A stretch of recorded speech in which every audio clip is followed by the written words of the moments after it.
चल जायचा टाइम झाला आपला. असं काय बोलताय तुम्ही? बरं आहे ना तुम्हाला?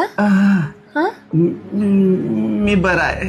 काय झालं मग तुम्हाला असं वेड्यासारखं? ऐक नका ऐक बोलू ना. ऐक, तू नको येण्यासारखी करू. मी काय म्हणतो, मी फोन लावला तिकडे. हा नका कुठे फोन लावू. आपलाच मुलगा आहे, आपलीच सून आहे. त्यांची बदनामी होईल, घरातनं काढून दिलं असं म्हणतील ते लोक. अरे ज्या घरात तू आली, संसार केला, म्हातारी ज्या घरात झाली, त्या घरातल्या किचन मध्ये जायला तुला देत नाही. सकाळपासून उपाशी. मला भूक नाही. असं म्हणून म्हणून किती दिवस पोट मारणार आहेस तू? नाही हो, आता म्हातारपणी लागते तरी किती भाकर, अर्धी चपाती तर खातो आपण.